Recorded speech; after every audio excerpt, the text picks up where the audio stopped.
Тешко обезбедивме автобус, бидејќи еден ден порано пред нас тргна повеќе национална експедиција, составена од мексиканци, пољаци и австријци.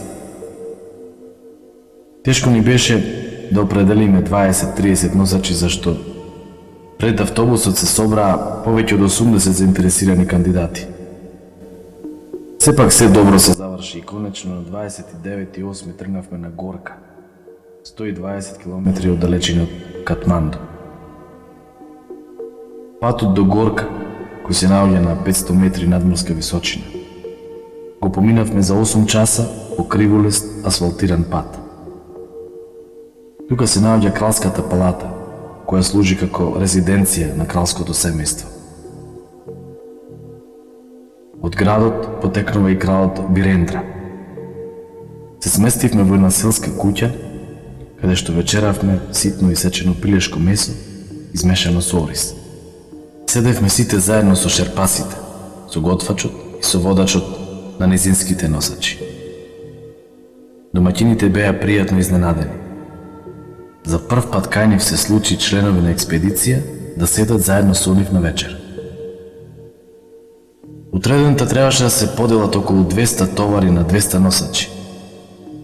Имаше голема група луѓе кои што сакаа да дојдат со нас и да заработат по некој долар.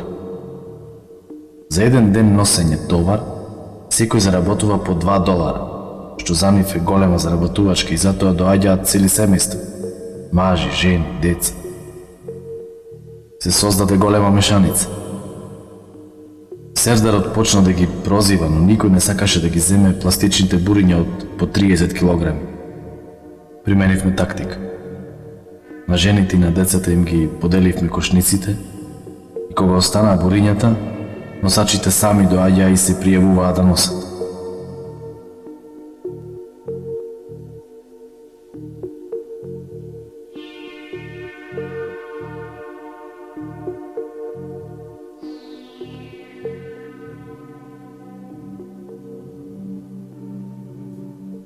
Димче, кој беше од дете мало, би имаше мерак да оди по планина, од мало дете. Со Вујко му одеше стално на Пелистер и тој како дете се задружи со него, кога дете мало, веќе од четврто колку делење беше, не знам, почна да оди на Пелистер со Вујко му, да така нон-стоп, секоја недела, мерак имаше, одеше стално со него, веќе порасна, веќе голем и сам почна да си оди, стално одеше, немаше проблеми со него, ние го ставав неко дете да си оди, одеше, порасна, поголем, си почна да си оди на Пелистер, сакаше мера голем, имаше да оди, се запошли на Пелистер и таму си тренираше, си имаше мера голем и тренираше. На Пелистер одеше и сакаше по планини, одеше по сите планини, кај нема ојде, но сите планини се усвоени. Нема планина што не е усвоена, секаде. До кај што стигна, макар ние што го каравне, да не оди, многу треба трошок, пари, например, да троши за чели, за ова, али тој сам си работаше, сам си куфаше, се сам си, немаше, од нас ништо не бараше, оти татко му не може, например, ние си бевне фамилија мала, и така не може се да секакви услови него, и си одеше, сам си куфаше чели, имаше се, шо нема, се има, со сите планини, кај не ојде, нема планина што не е оден. И така, од мера голем, вежбаше, па праеше сам, па во еден дол си го скрши носо, да речам, па не знаехме ние ништо, па така после ни кажа, па ојдовне на болница, го видовне, па си продолжи истото, немаше проблеми за него, си одеше сам. Од работа ќе слезеше, кога пуштаја другарите, оди Димче земи јадење, тој ќе слезеше, ќе дојсеше, ќе наполнеше рането, истиот ден се враќаше назад, не представуваше ништо за него Пелистер, исто како да одеше Тумбекафе. И така да одмера голем, одеше во матка на тренинг секаде. Никој не може да одземе, татко му го караше да не оди. Уш ова ми е целта, да ја усвојам он Теверес и да после нема ќе се повлечам, нема да одам поиќе. И вечерта на невестата му рече, пида ќе се качам, ама за враќање не знам како ќе биде. Сама таа го кажа. Ние не знаеме, невестата не кажа, например.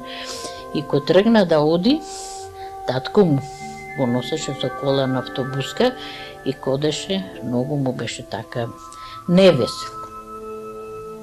И така го испратија на автобуска, ојде татко му и таму тајна пријателка негова и денес вели Летка, се викате Летка, Марика Тимче си замина, вели, ама многу вели така не расположи. Ама етета тргна, ојде, ама ете успеа се качи, сето тоа убо излезе, ама на враќање не се врати, така да мене ми се јавија овие на Топурковски сестра му, Марика, тетка Маре, шо прешарна сум, тетка ти, ама Димче се качи на 10 мај, беше се качи, јас реков, не знам шо да речам се, дали да се радам или да плачам. Излегов надвор, тука да му кажам на некој, на кој немаше с нами, не беше дома. И на кој да му кажам, ојдов тука е трба ми се вратив, му кажам, се враќам. На враќање, ете го, Васко со перо трча, тетка Марика има пиење, кај тебе, после ми се јави Топурковска пак. Сестра му, Маре, загина, Димче го не се враќа, како не се враќа? Јас така не си замислував, се милев како на Пелистар, доди, ке залута и ке се врати.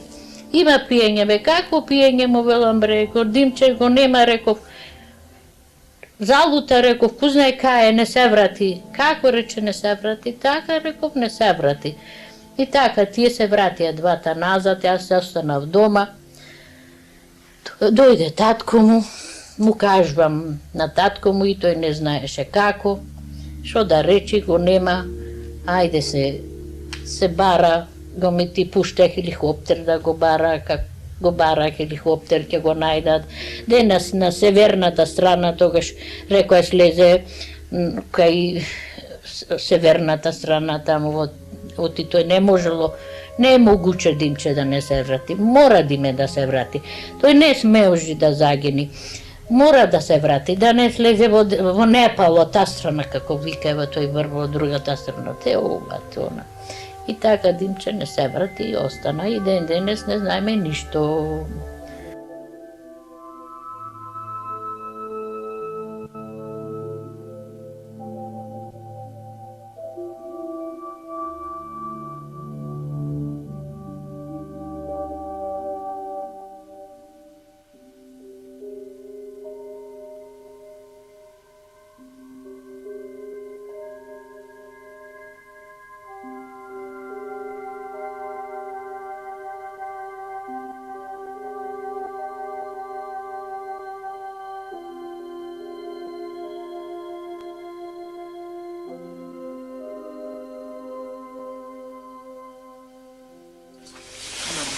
А овие серациве стабилни се?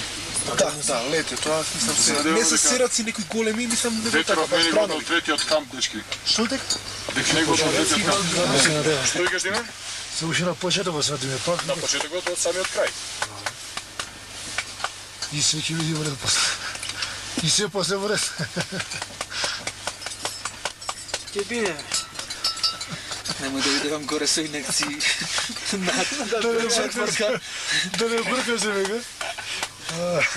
Прешни на раквици, какви имаш? Војнички. Војнички. Да. Со прсти? Со два. Со показалеци. Да дојдеш да ти дам Хели Хансен на раквици. Тие се вајда подобри, не? Сигурно.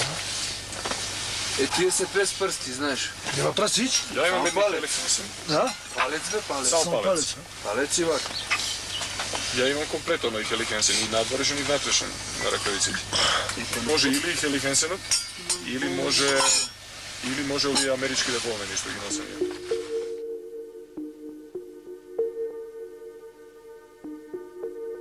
Водејќи ги подготовките за македонските експедиции и учествувајќи во изборот на тимовите за експедициите, морав да обрнем внимание на тоа кои се способностите на секој поедин спортист, секој поединечен алпинист. Диме како алпинист беше прво како поединец способен да ги направи сите потфати. Но бидејќи се подготвувавме за експедиции, битен фактор беше како се вклопува во тимската работа. Значи, покрај тоа што како поединец беше врвен алпинист, исто така како дел од екипа, дел од тим, дел од експедиција, можеше да го поведе тимот да работи со сите и при тоа може да се истакне дека спортските карактеристики, спортските способности на Диме беа надополнети со духовната, психичката способност да се соочи, да ги совладува и најтешките проблеми кои што не чекаа на тие експедиции. Кои се битните моменти кои што го прават еден добар спортист, еден добар алпинист да учествува и да ги оствари оние работи кои што ги оствари Диме. Покрај тоа што треба технички, тактички да е одлично спремен и подготвен, при што има елементи, значи физичка подготвеност, техничка подготвеност по алпинизам, искуство. Покрај тоа, значи, треба да има и еден критичен однос, да може да ја осети, да оцени прво планината, после тоа соодветните состојби во кои што се наоѓа. Нормално, како секој човек, и Диме сигурно реагирал, тоа е еден дел од човечкиот организам, дел од системите на самоодржување. Сигурно и тој чувствувал страв, но во ниеден момент тој страв што кај секого е присутен, кај Диме не направи да во дадена ситуација го блокира и не знае да реално да оцени состојбата, да си ги согледа можностите и да донесе соодветна одлука и решение во дадената состојба.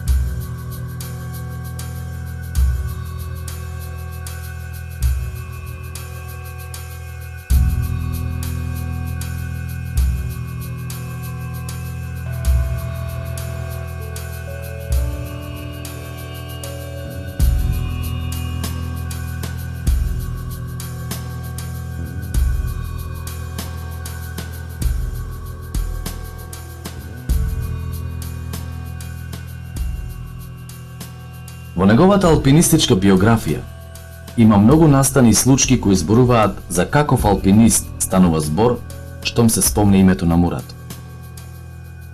Така неговите блиски другари раскажуваат за еден случај кога виделе една фотографија на врвот Матерхорн.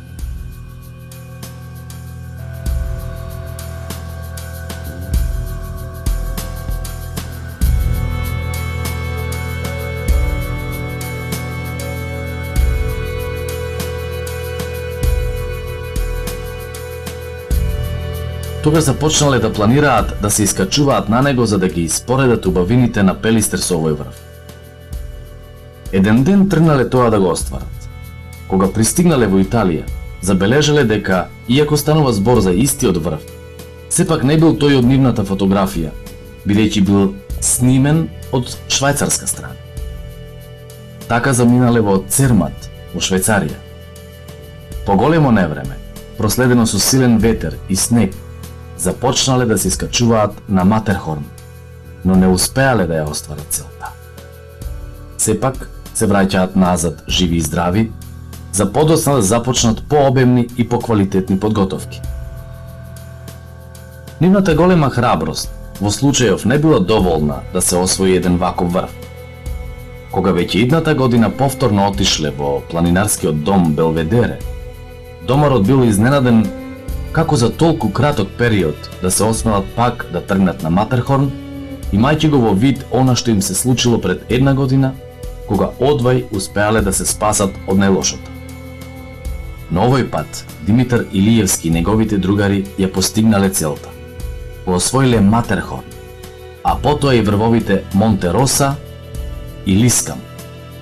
Понесени од ваквите успеси, физички мощно и добро подготвени, овие млади битолски планинари сакале да ги измерат своите сили и способности со нивните колеги од другите земји и затоа без колебање се упатуваат кон Шамони, од каде тргнуваат кон Монблан. Иако и таму условите не биле најпогодни, зашто немале можности најпрецизно да се информираат за временската ситуација, тие поаѓаат кон врвот и пристигнуваат во домот Тетрус. Невремето го направило своето и групата заедно со другите планинари била приморана повторно да се враќа назад. При тоа, Димитар Илиевски Мурато забележува двајца планинари од Полска како го продолжуваат искачувањето. Тогаш им викнала своите другари: "Стоп, нема да се враќаме. И ние одиме горе." Со надчовечки напори и голема верба во себе и своите способности, се искачуваат на Мон Блан. Кога започнале со искачување кон врвот, забележале дека имаше паднато нов снег од околу 50 см.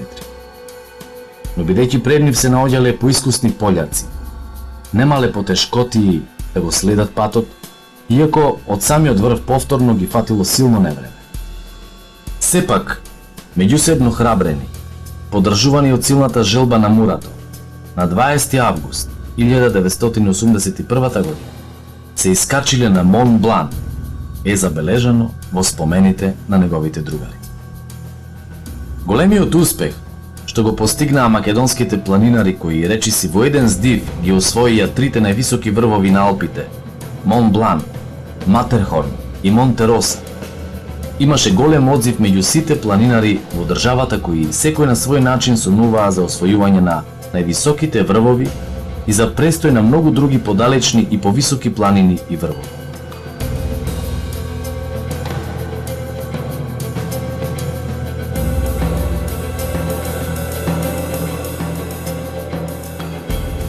Матерхорн е еден од најопасните врвови во Европа.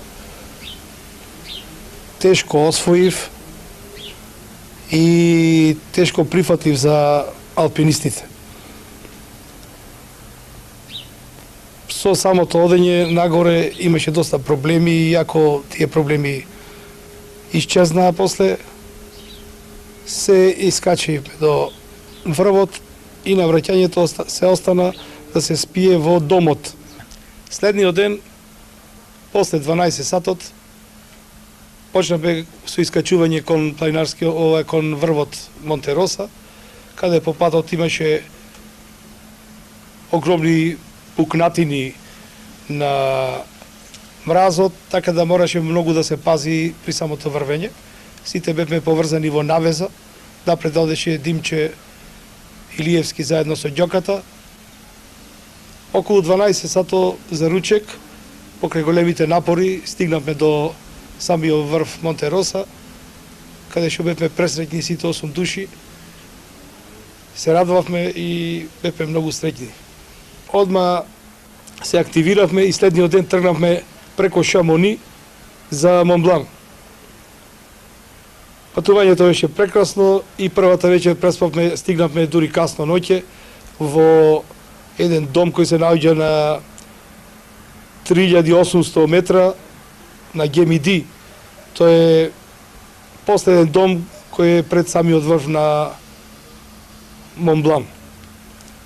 Следниот ден, утро до Сабале, екипата се упати кон Монблан и се освои третиот врв.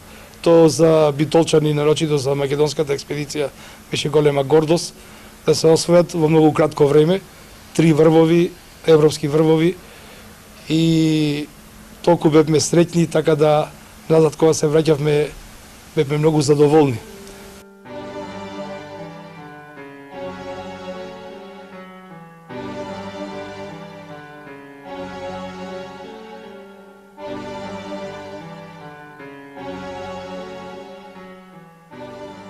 Меѓу другарите на Диме, искачувањето на Мон Блан е примено со големо воодушевување. Посебно со радост, ваквиот подвиг го прифатија многубројни спортисти кои веќе во Диме гледаа врвен спортист и човек што не може да се помери се додека не ги оствари сите највисоки планински дострели.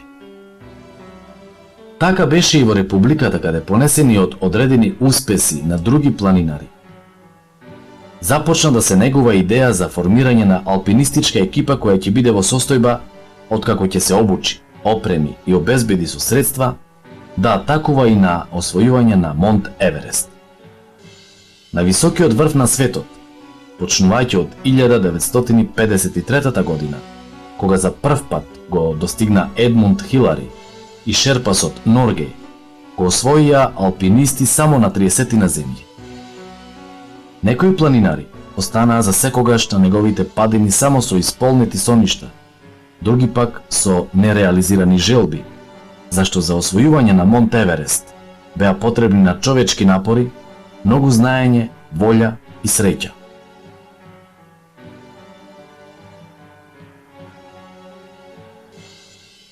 Со такви желби Јован Поповски ја формира македонската алпинистичка екипа која одлучи пред да го освои покривот на светот, добро да ги совлада сите планинарски вештини, да ги осознае сите тајни, за да може и македонското знаме да се завиори на највисокиот врв на светот. Хималаите се еден од најголемите планински масиви во светот. Тие имаат 14 врвови повисоки од 8000 метри, како и 30 на други над 7000 метри. Но походот до нив може да се изведе доколку успешно се совладаат и други врвови. Аклиматизацијата на големи висини е неопходна за вакви потфати. Дури тогаш организмот може да ги издржи сите тешкоти што се создаваат со разречениот кислород, ниските температури и силните ветрови.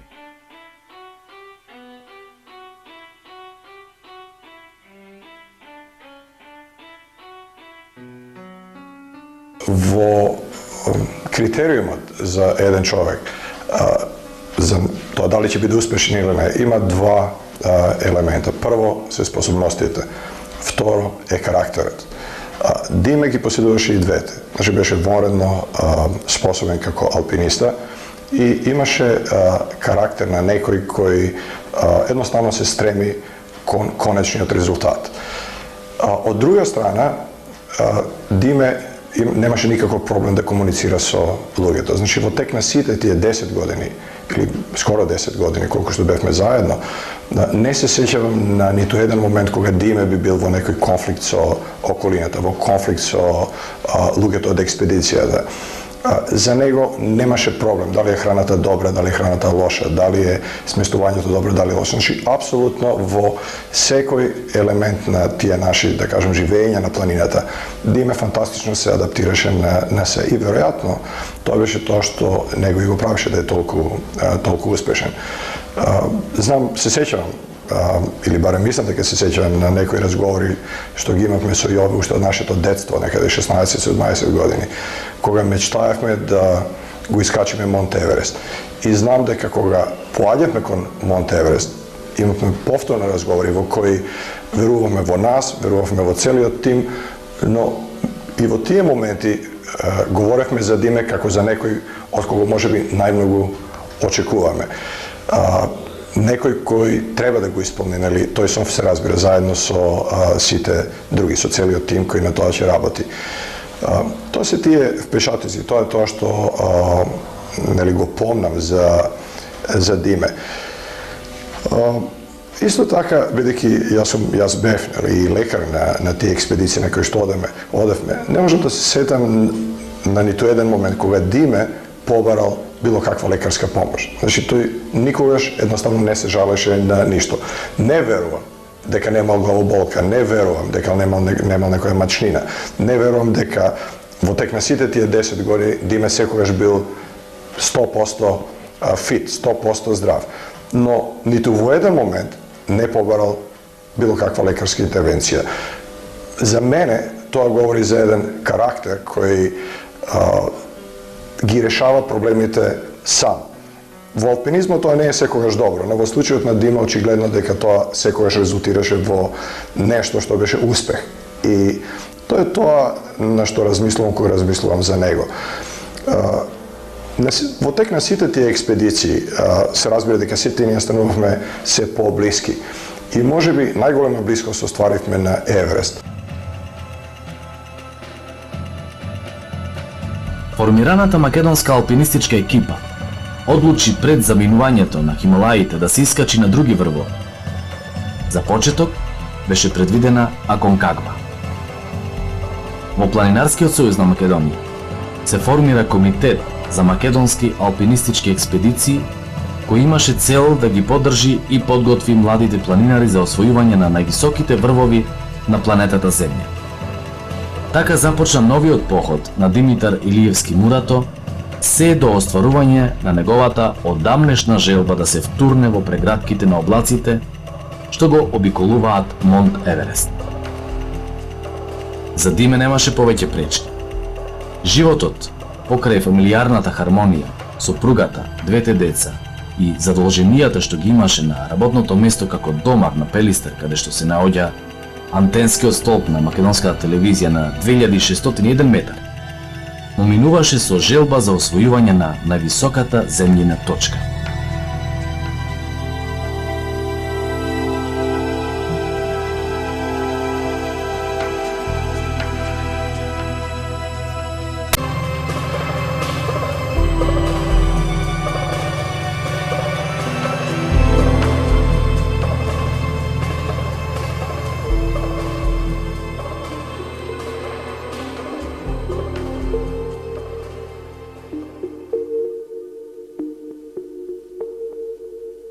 Планираните подготовки на Димитар Илиевски започнаа да се реализираат.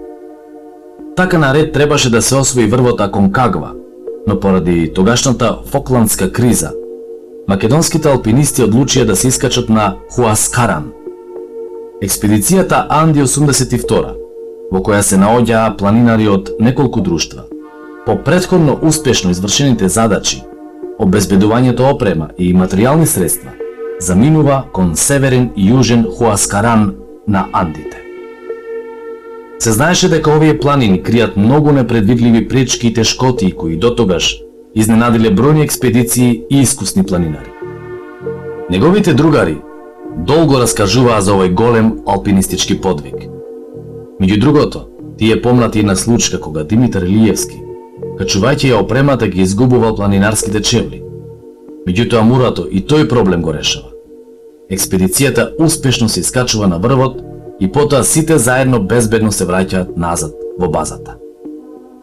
За време на престојот во Јужна Америка, македонските планинари, а меѓу нив и Димитар Илиевски Мурато, успеваат да го освојат Хуаскаран, 6768 метри, а потоа и неговите два други соседни врвови со речиси исто толкова височина, како и некои врвови на Кордилјера Бланка во Перу.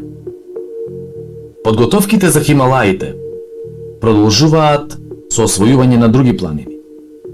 Речиси 2 години алпинистите работат мощно, стручно и организирано. Нив ги красат дисциплината, самопрегорот, другарството и пред се големата желба за нови успеси и постигнувања. Следуваат подготовки на француските Алпи, каде престојуваат во речиси сите годишни времиња се додека не заминат за Памир.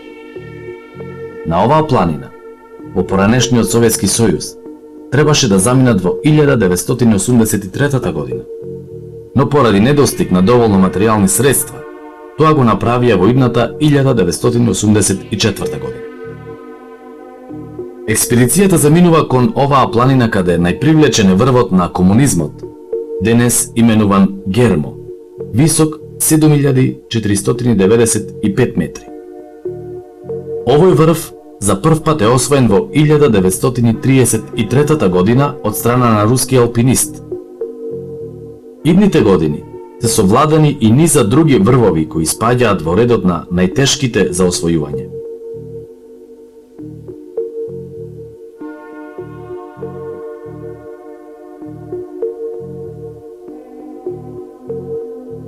За време на искачувањето на Памир, Димитар Илиевски Мурато заедно со својот сограѓанин Ѓорѓе Костовски оствари вистински подвиг. Двајцата успеа од сигурна смрт да спасат двајца австријски планинари. При остварувањето на овој подвиг, Костовски ги загуби прстите на нозете кои му беа ампутирани.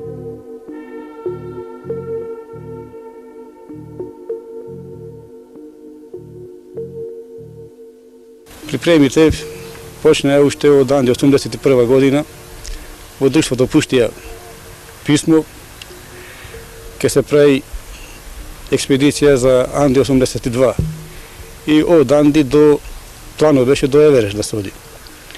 Одевме на Шапка, на Лешница, одевме на Монблан, на припреми по месец дена. Одовме на Анди, го освоивме и северниот и јужниот врв на Хуаскаран. Јужниот врв е 6800 метри, а северниот, колку беше, 6700 негде, 6 едно точно колку беше. Бевме на Чупикалки како за аклиматизација. Кога заврши таа експедиција на Анди, требаше да се оди за Памир. Искачувањето беше успешно, но имаше една мала незгода на третиот вистински логор. Еден ден останавме тука, времето не беше добро, дуваше ветер и решихме да останеме да не одиме тој ден за наврво. Другиот ден ништо се мислевме дали да одиме или да не одиме. Кога гледаме двајца, нагоре веќе се качуваат. Идиме ли што правиме, оиме. И се спремивме, рече, ај ќе одиме. Тргнавме, ги стигнавме, едниот го стигнавме тука негде на 7300 метра беше. Тој не можеше повеќе доди, сигурно имаше нека вистинска болест фатено. Тој другиот беше тука пред врво, то ние го стигнавме него и заедно се качишме на врво. Тука останавме негде 40 минути на врво, овој црна малце порано, австријанецо, и почна се враќа за назад. Со диме некој време црнавме и не за назад да се враќаме. Го стигнавме овој австријанец што беше со нас на врво. Тој другиот веќе немаше тука мрдно да се остана веќе на 7300, не одеше ни горе ни долу. Застанавме кај него да видиме што е работата. И дури гледавме што е, како е тој другиот дозгора. Кога што беше застанат, се истркал одолу и застана на едно плато. Стрекеше застана таму, инако одеше за неколку метра и ќе одеше во амбис долу. Диме ојде по него, јас тука останав со него, го врзав, почнав да спуштаме долу, го врзавме тој другиот и полека ги двајца да ги спуштавме надолу. Тие толку беа, дали беа уплашени или не може да ни тој чворо што е за осигурување да го држат и да го клизат по јажето, па мораше да го фиксираме јажето на цепино 40 метра, да ги подпираме и да ги слегваме надолу. Па еден од нас неизменично се кажавме горе 40 метра, да го извадиш цепино, да се фиксира јажето и тој другиот долу да го фиксира и пак наново да да слегуваме надолу. Тоа беше тешка работа, па заврна снег до колена и сега додиш ти неизменеш 40 метра долу, 40 метра горе. Сака многу и кондиција и да си доста спремен. Слеговме тука на 7000 метра, негде 12 сати пешачење, негде 12-1 сато до полноќ,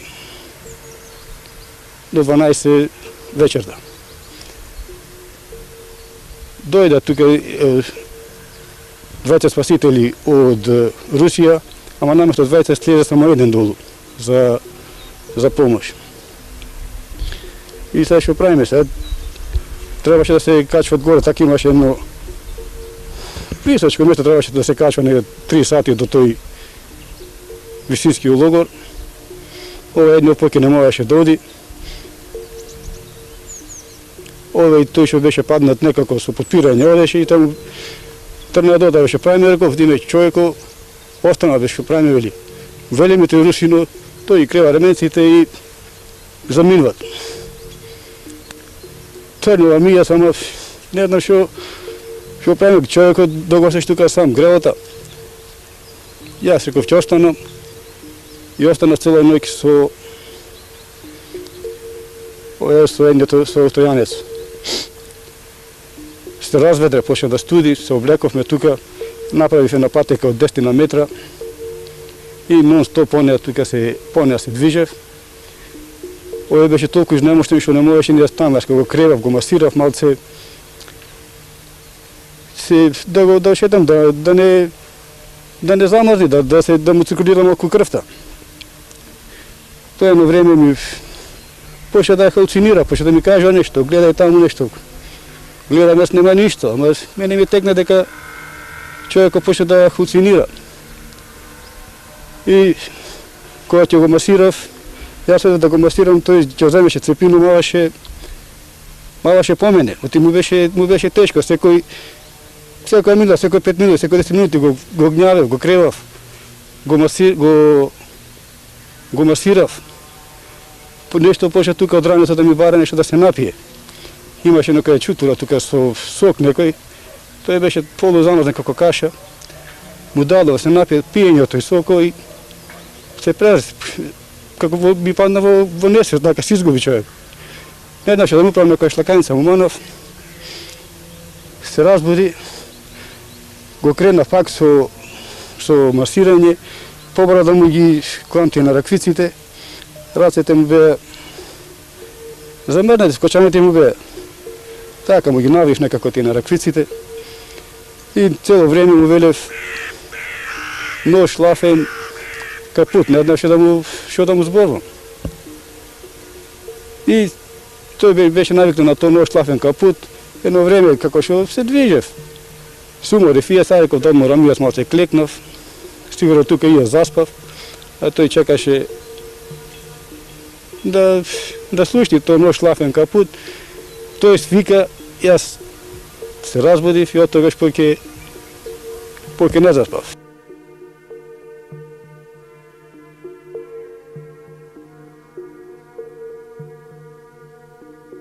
По враќањето во земјата, тие беа пречекани како вистински херои.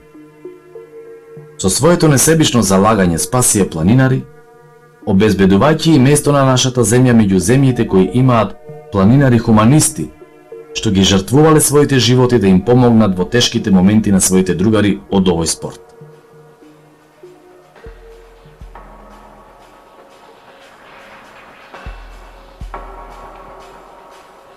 По постигнатиот успех, со освојување на Гермо, започна да се остварува сонот на многу македонски планинари за наближување на денот кога македонското знаме ќе се завиори и на највисокиот врв на светот. Така започна уште еден поход, овој пат директно кон Хималаите. Желбата беше да се освои врвот Манаслу, 8125 метри. И покрај тоа што членовите на екипата беа максимално подготвени да ја остварат оваа цел, невремето го направи своето да не го освојат овој врв. Димитар Илиевски, иако се наоѓаше на неколку стотини метри под него, од страна на водачот на експедицијата добива наредба да не тргнува кон врвот сам.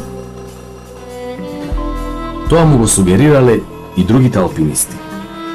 Походот на македонската експедиција кон Манаслу со голем интерес и нетрпение го следеше македонската јавност. Димитар Илиевски Мурато беше максимално подготвен за атакување на самиот врв.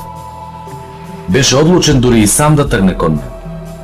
По радиоврска го убедуваат дека на планината не треба да се ризикува животот, зашто секогаш постои друг пат.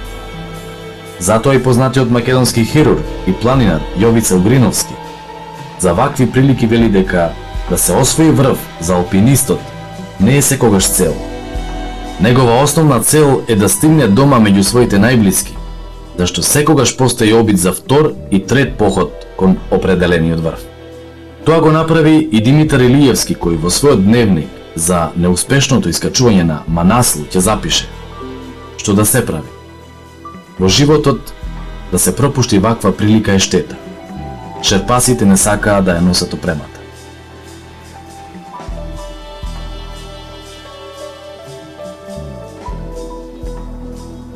Во тие моменти кога разговаравме, кога размислувавме, повторно не можам да се сетам дека во било кој момент кај Диме постоеше некоја дилема дали ќе успееме или нема да успееме.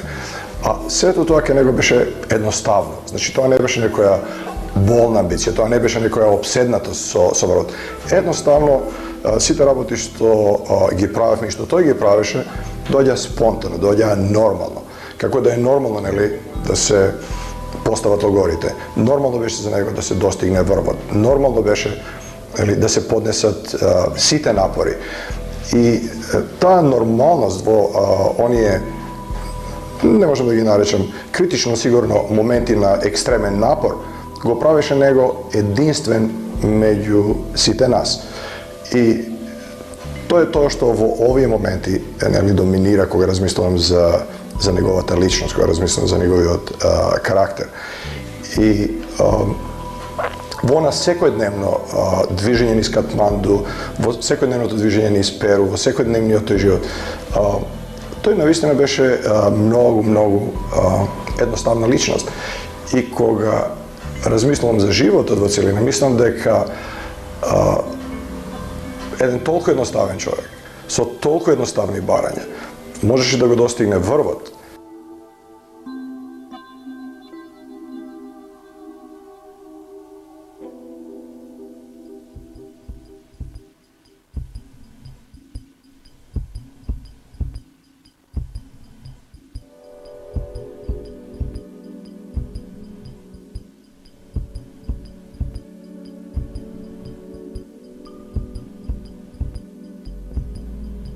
Ноќта се разбудивме.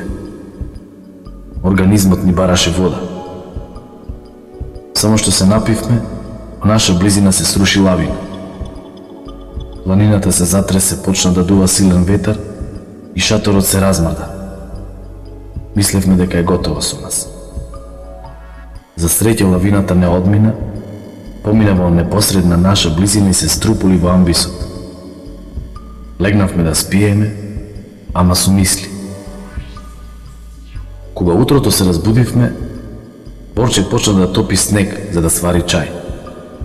Каснавме сиренце, месен нарезок, се напивме чај и продолживме за нагоре. Ранците ни беа полни и тешко напредувавме. По патот ги сретавме шерпасите кои носеа храна и опрема за горниот логор. Во 15 часот и 30 минути стигнавме во логорот. Веднаш се зафативме за работа. Го чистевме снегот за да поставиме шатор. Бале, Ѓорѓи, Серџо и Трајче беа влезени во кулоарот и работеа. За тоа време ние го поставивме шатор. Другарите од кулоарот се вратија. Некој од нас не донесе вреќа и ми ја зедоа мојата, па морав да спијам без вреќа. Почна да ме боли главата. Исто и Борче. Иако се напив 2 апчиња цела ноќ, око не склопив од болки.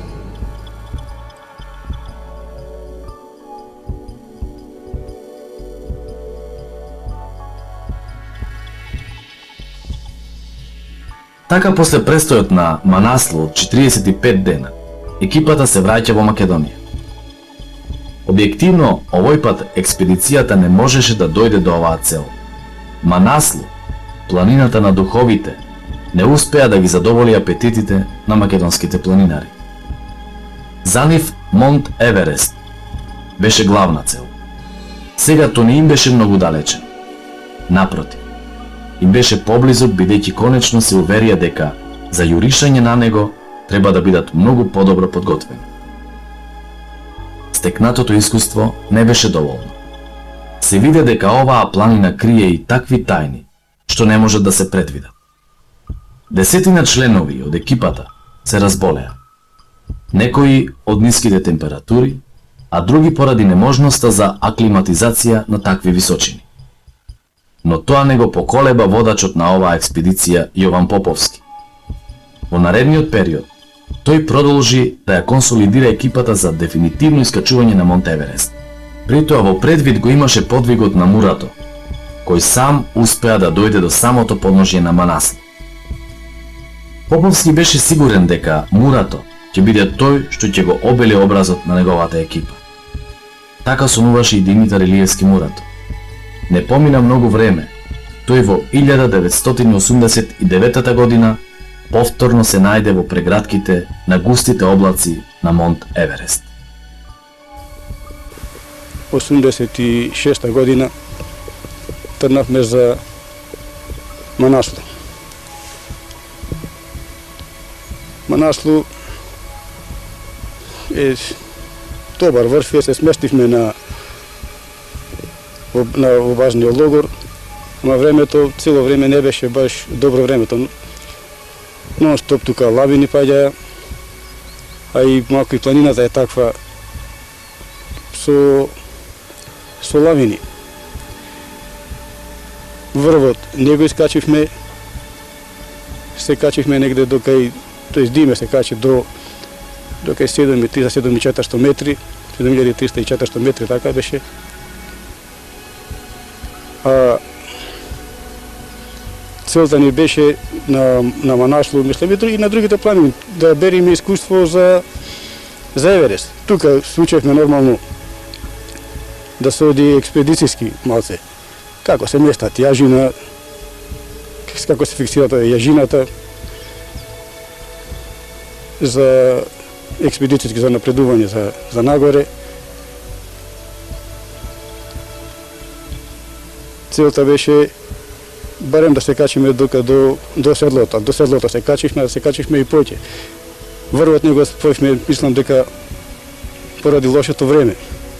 Имаше лавини, ни однесе сите јаѓина што фиксиравме, еднаш падна лавина, ни однесе се.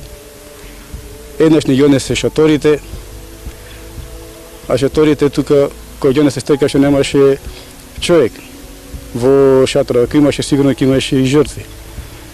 Има една случка, не е случка, тоа е чиста стрека што јас и Борче не останавме да спиеме во тој вториот логор. Бевме на трети логор со Борче, требаше да фиксираме јажина за седлото, да излеземе горе на седлото од Манаслу, ма вечерта, кај што спиевме во третиот логор. Тоа е пештера, шатор немаше, имавме проблеми, јас имав проблеми со ногата, нешто ми потече, Борче имаше нешто проблеми тука околу срцето, не го стегаше некој мускул изгледа, цела ноќ не беше спана, и јас кај масирав цела ноќ ногата. А тоа што сеќавам ми беше баш и роден ден на Чупјата, 11 октомври беше кога бевме во пештерата. Јас ја масирам ногата со некои масти за циркулација на крвта и со Борче си правиме муабет. Ние тука мрзниме, овие се таму прат се весела, си прават родендените и работи. И било како, помина ноќта и сега ќе правиме, ќојме или нагоре, дали ќојме или не на Борче му велам. Се мислиме или не знам што да правам, решивме, слегваме за надолу. Дојдовме до вториот логор и се пак нормално. Се прашаме дали ќе спиеме или ќе спиеме на втори логор. Борче вели, тера или ќе одиме на први логор, вели. Ќе во базни логор ќе. Се сложив и заминавме за базни логор. Седнахме тука во базни логор, се уморихме, преспавме, каснавме и другиот ден требаше да за нагоре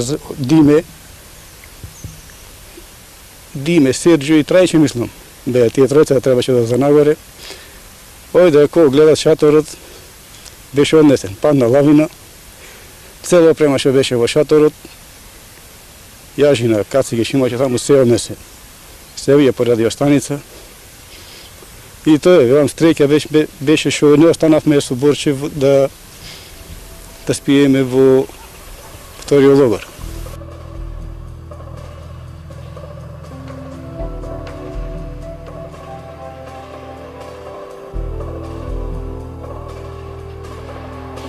По полноќ почна да ме боли главата. Живко не можеше да заспие се до 4 часот наутро. Заспавме околу 4 часот. Во 6 часот ме разбуди Борче, спремил чај и доруче. Доручавме и околу 9 часот заедно со Боби и Борче тргнавме за нагоре. Времето беше облачно. Во еден момент Борче се лизна и падна во една не многу длабока дупка. За среќа не се повреди. Му помогнав да излезе и повторно продолживме нагоре. Се искачивме до 6150 метри. Часот беше веќе 16 и моравме да се враќаме назад. Повторно на половина пат ме фати прашкаста лавина, но за среќа без проблеми. Во првиот логор стигнавме доцна. Другарите имаа слезено во базниот логор. Останавме јас и Екстрем.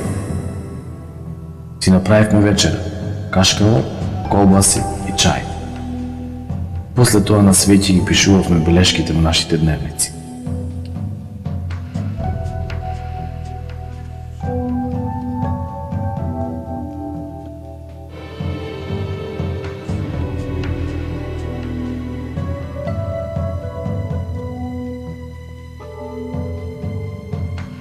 Масивот на Хималаите е еден од најголемите во светот. Се протега низ неколку држави, и тоа Кина, Индија, Тибет, Пакистан и Непал. Долги години биле правени обиди да се продре низ него, да се разоткријат природните богатства што ги има, но заради верувањето на тамошните луѓе дека на неговите врвови престојуваат боговите, тоа било оневозможувано.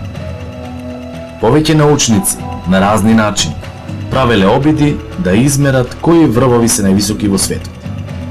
Тие вршеле геодетски истражувања се додека Џорџ Еверест за своите ангажирања не бил почестен највисокиот 14-ти поред врв да го добие неговото име. Мешталните тој врв го викаат Чомолунгма, место на боговите и мајка на боговите. Некаде кон 1920 година започнале да се организираат експедиции за освојување на највисокиот врв, се до 1924 година, кога британските планинари Ирвинг и Малори биле забележани на само 200 метри под овој врв. Тие не успеале да се вратат во својата база. Не е познато дали го освоиле врвот. И после нив имало други експедиции кои исто така не се искачиле на овој врв, иако целосно биле поддржувани од племето Шерпа. Неговите носачи давале секогаш логистичка поддршка во искачувањето до врвот. Ниските температури, ветровите, разредениот воздух представувале големи препреки за планинарите, кои како ја усовршувале опремата за искачување, така и се приближувале кон целта.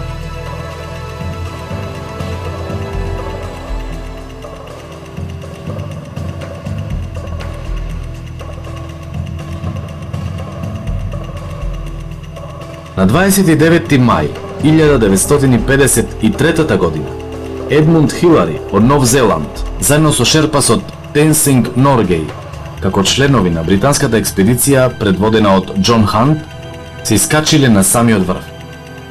Од тогаш било забележано во историјата дека не постои точка на земјината топка каде не стапнала човечка нога. Но со тоа не престанале искачувањата. Како да започна трка меѓу нациите кој од која страна на каков начин со или без кислород ќе се искачи на Монт Еверест.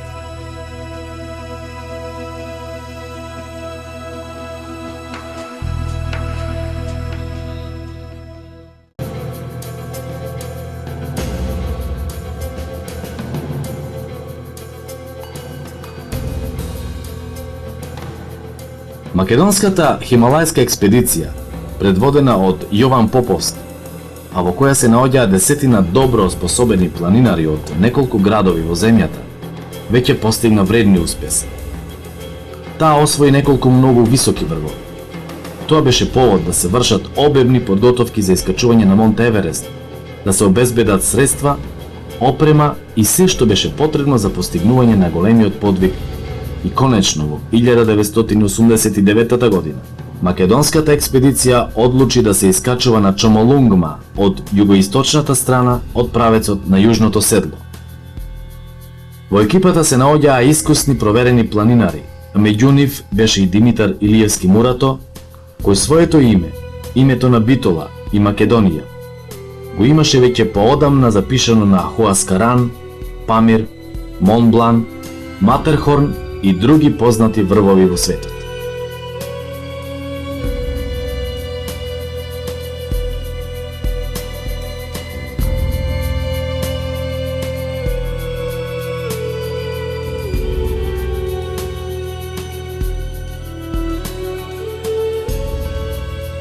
Во април 1989 година екипата пристигна во Катманду, главниот град на Непал, а оттаму во Лукла, во подножјето на Монт Еверест.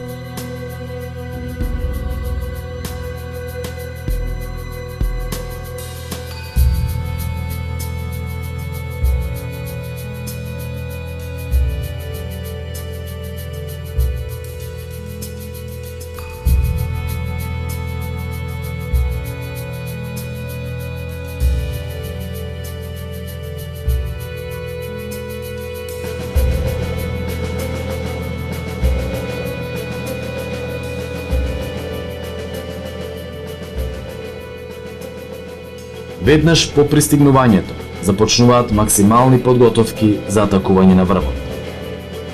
Се поставуваат логорите, се прават аклиматизациони качувања, се со цел македонското знаме да се завиори на највисокиот врв на светот.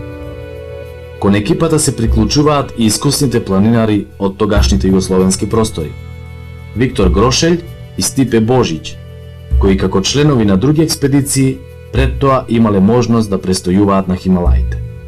Тие ја добија и целокупната поддршка од екипата и се вклучија заедно да го освојат врвот. Третиот ден од третиот висински логор до Јужното седло. Во истото време шерпасите од вториот висински логор ќе им се придружат во четвртиот висински логор, бидејќи тие не сакаат да спијат во третиот, и третата ноќ ќе поминат заедно на Јужното седло, користејќи и едните и другите кислород за спиење. Тоа нема да биде преспана ноќ буквално, затоа што тоа ќе биде еден кус одмор од 5 до 6 сати, после што негде по полноќ, околу 1 часот, ќе тргнат кон врвот. Во првиот дел се оди нели кон јужниот врв и тоа е фактички најтешкиот дел, кога треба да се совладаат негде 800 метри висинска разлика, 800 до 850 метри висинска разлика. На јужниот врв, односно во малото седло меѓу јужниот врв и гребенот кон главниот врв, ќе се изврши измена на боците на кислород. Значи тие боци први што ќе ги дишите до јужниот врв, тука ќе се сменат за вторите боци и ќе се продолжи кон главниот врв.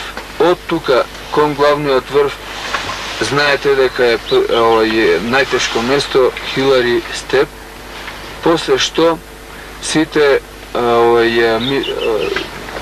се расположени, мислат дека се веќе на врвот, но од тука има цел сат и пол до врвот и на тоа треба да се обрне внимание. Македонската спортска јавност со голем интерес го следеше овој значаен спортски потфат. Поуспешните искачувања кон падините на Еверест, Грошелј и Божиќ тргнуваат и кон Лотце, врвот што се наоѓа непосредно до Еверест. На Лотце се искачува Грошелј кој неколку дена подоцна тргнува кон долго посакуваната цел.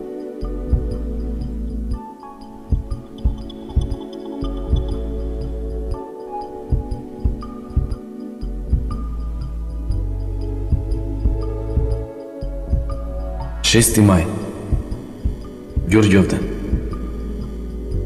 Ветрот не престана да дува. Во наша близина имаше американци. Ги слушавме и едно време се стиши. Со Борче се прашувавме што стана со луѓето. Лежевме и чекавме инструкции од базата. Бевме на висина од 7300 метри. По известно време решив да се јавам преку радиостаница. Ни беше кажано дека планот се изменил и дека мора да се спуштиме во вториот логор. Заедно со Борче се спремивме и се спуштивме во вториот логор, каде што со чај не пречека Саша. Се жалеше дека не е добар. Така, по известно време, заспав.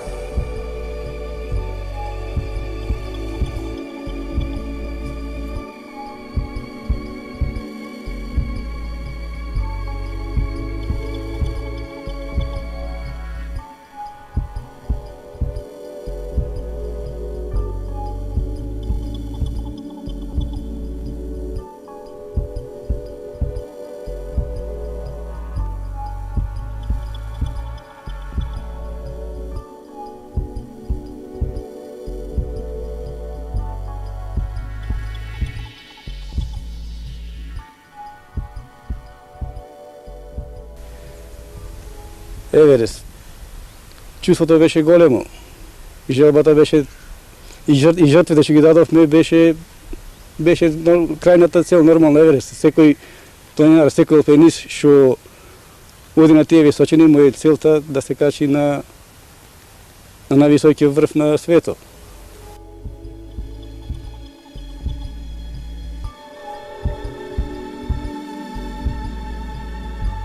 Конечно на 10 мај 1989 година Димитар Илиевски Мурато се искачи на покривот на светот вложувајќи на човечки напори.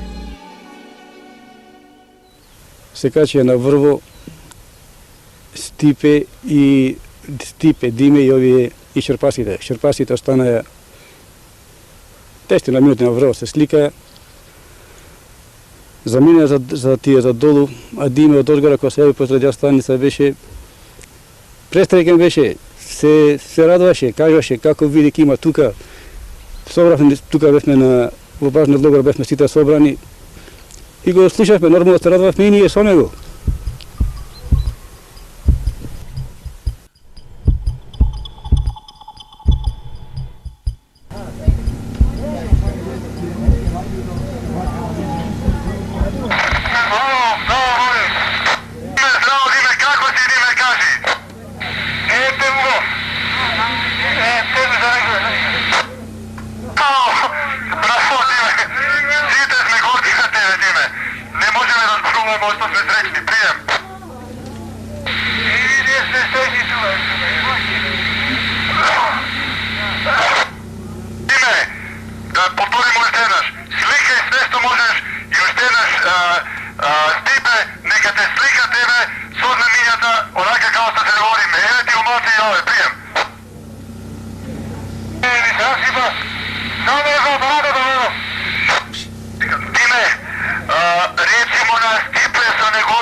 Дали ме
се.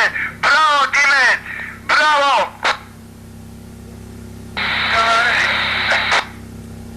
Диме, кога ќе се враќате надолу, јавувајте се почесто, оти сме многу загрижени, ќе ве стемни, ама цело време ќе ве пратиме, цело време на прием ќе видиме овде, од сите кампови се кај на сите славиме, сите прославуваме вашето качување. Први ова сезона на Еверест, прием! Сите кажемо таму, noi да благодаруваме. И ние сме среќни тука. Шустијаме, значи. Сега го чекаме викија, люди, па иде ќе да... Сите беа воодушевени од оваа голема победа. Го очекуваа враќањето на Мурато. Времето одминуваше, а него уште го немаше. Радоста се претвори во мачно исчекување. Започна некоја чудна неизвестност во екипата. Сепак, никој не мислеше на најлошото. На неколку пати беа застанати, мислам, го застануваше Стипе, го застануваше Диме. Чекај Диме, рече, да одиме заедно. Батеријата нешто не му чинеше, ја поправаја. Ќе оде известно време заедно, Диме пак ја забегаше и вели, дури го гледав, дури се гледав со батеријата, дури го гледав. Едно време вели, не можеше пак да се прати. Стигнал во шаторот, Стипе го прашва Борче, вели, кај е Диме? Диме вели, не е доден.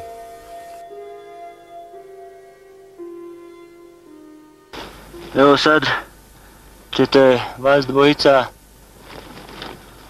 budući da si ti promrzao malo na nogama, a uvijek je iscrpljen, se spustiti u bazni logor, a ja ću ostati vidjeti šta je sa Dimetom. Dobro ćeš da ostaneš. A ostaću, mislim da današnji dan još ima šanse. Dime ima radio, hendikep je šta ga mi nemamo. Radio imaju u bazi, sad mi ne znamo koliko Dime kontaktira sa bazom. To je malo nezgodno. I koliko će mu trajati baterija. Međutim, vi kad dođete u drugi logor, obavezno ćete nekako pokušati kontaktirati našu bazu, bilo putem Amerikanaca, putem Snowbirda ili nekako, u drugi kamp, ja. I tamo ćete se informirati šta oni zapravo znaju o Dimetu. Nemojte baš stvarati preveliku paniku, ali tome dajte veliku važnost. Ja ne znam šta se može odavde napraviti, no svejedno, mislim, čovjek ovdje nije na odmet, jer on može doći iscrpljen, ako dođe takav će i biti, jeli? Jedan dan, jedna noć se može preživjeti na ovakvim visinama. Preživjeli smo je mi 79. u Hornbeinu, zato ne treba gubiti nadu. Međutim, bit će nevolja ako Dime bude produžija onim grebenom dole na Kangsum ledenjak, ona će biti velika neprilika. Започнуваат часови на тешко искушение, дали Мурато ќе се врати во логорот или пак заминал кон Кип. Се додека не е утврдено дека по освојувањето на самиот врв, тој останал за секогаш заробен во ледените преградки, некаде во снежните падини околу јужното седло под врвот на Монт Еверест. Тоа беше тежок удар за македонската експедиција. Таа навистина ја постигна целта, го освои Монт Еверест, но го загуби својот најдобар член Димитар Илиевски Мурато.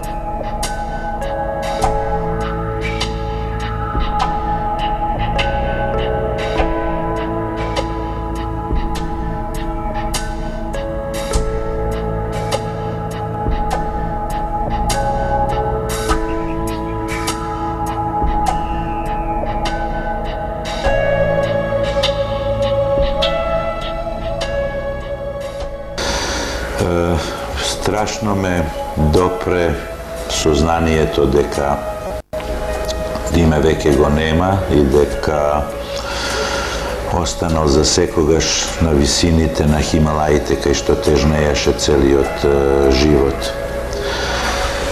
Се осетив горд кога после 10 години случката сакаше да јас се затечам во Хималаите и се осетив горд кога во Катманду ја купив книгата во која што беа забележени сите нации, сите имиња на луѓето кои што го освоиле Еверест.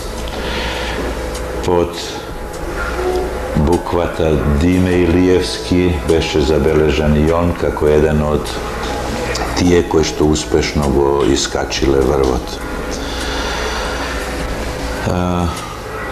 Сметам дека Македонија има право и македонците и младите генерации да дознаат малку повеќе за тој особен човек кој што беше упорен, стрплив, секогаш насмеан и секогаш расположен за пријателствување, да дознаат малку повеќе за него, за неговата животна цел и за неговите напори кои што ги правеше за да го освои врвот на светот и да ја запише Македонија во една од ретките нации кои што дури поголеми од Македонија, кои што успеале да го освојат врвот на светот Монт Еверест.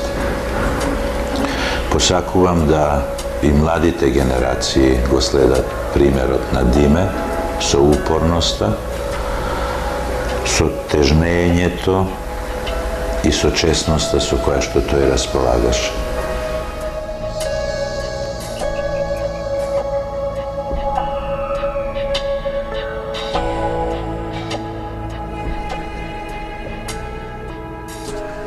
Споменот за Димитар Илиевски Мурато во Македонија долго ќе се помни. Неговиот начовечки спортски подвиг вечно ќе ги храбри младите генерации, планинари и алпинисти, дека и најтешките природни препреки можат да се совладаат кога се сака да се стигне до саканата цел.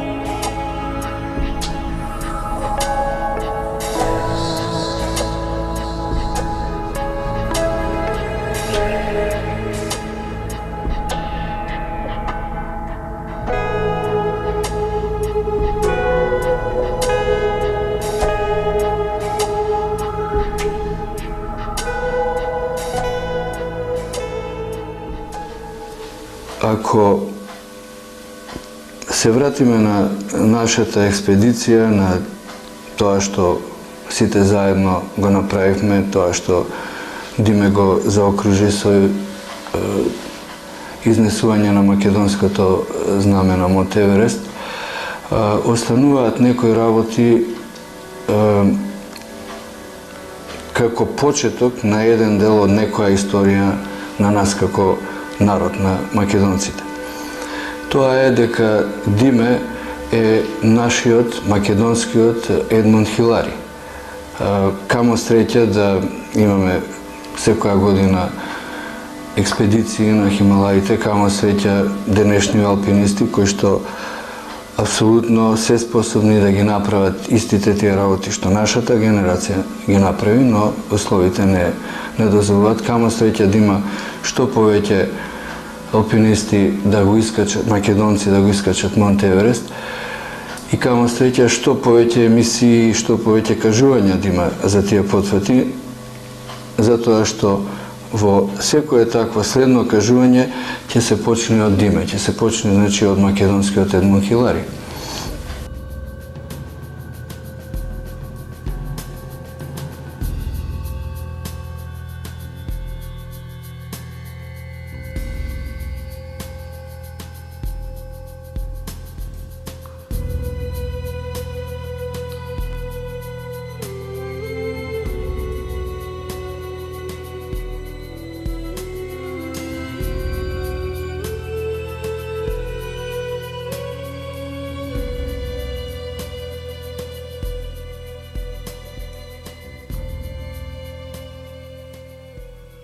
Монт Еверест ретко го освојуваат луѓе, ентузијасти, каде што само такви може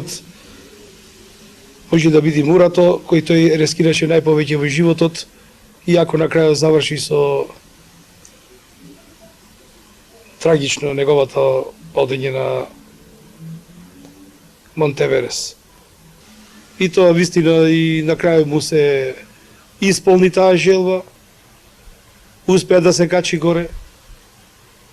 45 минути седењето тамо, ете може и то, или ете така морало да биде, кобно заврши, али за Македонија остана стално во сеќавање, и остана стално другар.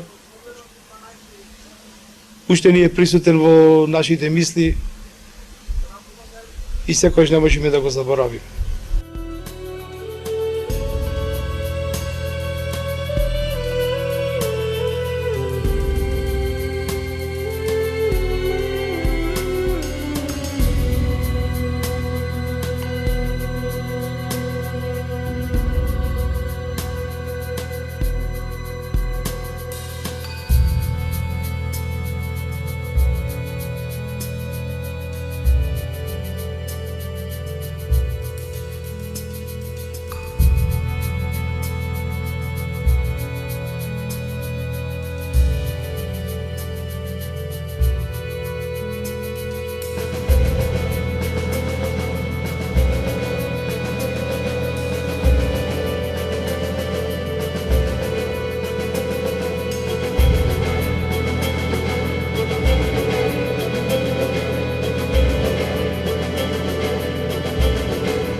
Верувам дека секој од нас на Монтеверес го достигна триумфот преку сето тоа што ние го правевме и преку конечното остварување на целта што го направи Диме, но во исто време го носиме како веројатно нашата најголема животна трагедија.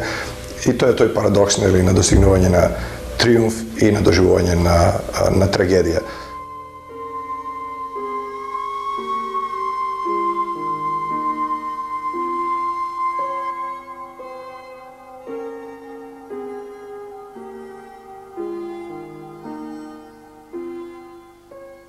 Македонија доби многу со Диме, што го освои Монтеверес, доби Битола, доби планинарското друштво, но изгубивме еден добар другар, добар човек, што ќе остани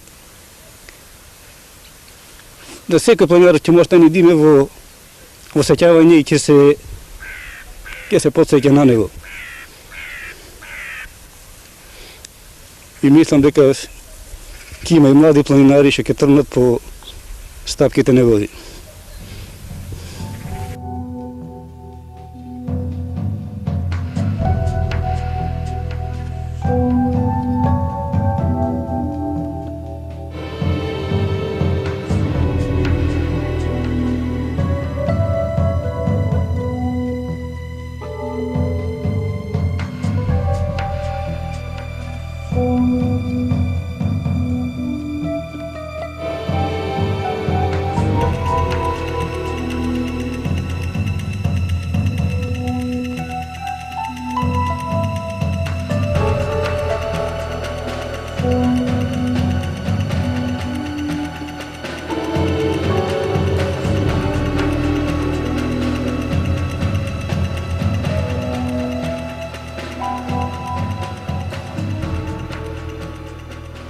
Освојувањето на Монт Еверест го ставаат Димитар Илиевски во редот на великаните на светскиот алпинизам. Од него ќе учат многу млади генерации на овој вид спорт, како со истрајност, храброст и самопрегор се стигнува и до најтешкиот за освојување планински врв. По неговите алпинистички чекори ќе одат уште многу идни поколенија љубители на овој спорт. Сите ќе го помнат величествениот подвиг на Мурато.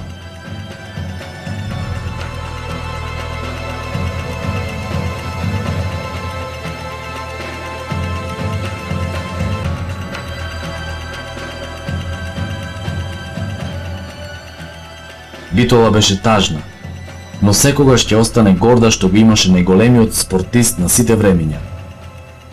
Подвигот на Димитар Илиевски Мурато никогаш нема да престане да не предизвикува восхит и почит кај оние кои планинските врвови им се цел. При тоа секојаш ќе го имаат на ум освојувањето на Монт Еверест, зашто се знае дека само оние кои се искачиле на овој врв можат да се нарекуваат врвни спортисти алпинисти. Таква доблест поседуваше токму Диме, со кого вечно ќе се гордее Битола, Македонија и алпинистите од целиот свет.